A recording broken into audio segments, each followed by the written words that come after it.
আজ আমরা চলে এসেছি মুকসুদপুর উপজেলার গোহালা ইউনিয়নের বামনডাঙ্গা বাজারে। সপ্তাহে দুদিন মঙ্গলবার ও শুক্রবার এই জমজমাট হাট বসে দুপুর 2টা থেকে সন্ধ্যা পর্যন্ত।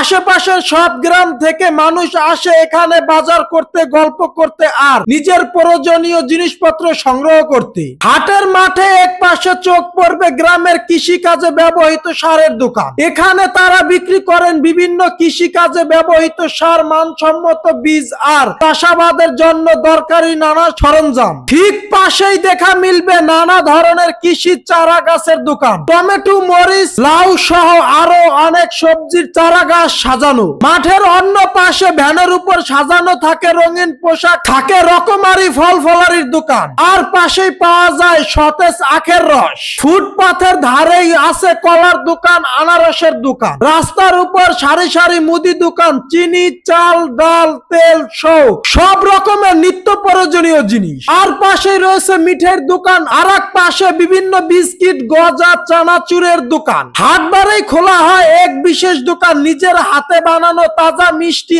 আর জিলাপি। হাটের মাঝামাঝি অংশে রয়েছে ফ্যাশন গার্মেন্টস এর দোকান, আর সাথে রয়েছে ছোট ছোট কসমেটিক্স এর দোকান, রশির দোকান, জুতার দোকান এবং নানা ডিজাইনের কাপড়ের দোকান। একটু এগোলেই পাওয়া যাবে জমজমাট কাঁচা বাজার। তাজা সবজি, পেঁয়াজ, আলু, ধনে পাতা সবই পাওয়া যায়। তার পাশে রয়েছে মাছ বাজার, যেখানে বিভিন্ন ধরনের মাছ পাওয়া যায়। আশেপাশের গ্রামের খামারিরা নিয়ে আসেন তাদের পালন করা হাঁস মুরগি। ক্রেতাদের দরদাম আর হাসির কথায় ভরে থাকে পুরো জায়গা। হাটের এক কোনায় দেখা মিলবে কুমারদের নিজের হাতের তৈরি মাটির থালা, হাড়ি, কলস, যা এখনো গ্রামের মানুষের কাছে খুবই জনপ্রিয়। মাঠের অপর পাশের অংশে দেখা যাবে বাঁশ বিক্রয় করা হচ্ছে। আর পাশে রয়েছে নৌকা, যা নদী পারাপার বা স্থানীয় কাজে ব্যবহৃত হয়। সত্যি এক হাটে সবই, ছোট জিনিস থেকে বড় জিনিস প্রয়োজন সবই পাওয়া যায়। এভাবে জমে ওঠে বামনডাঙ্গা বাজারের হাট, গ্রামের মানুষের প্রাণের মিলন মেলা।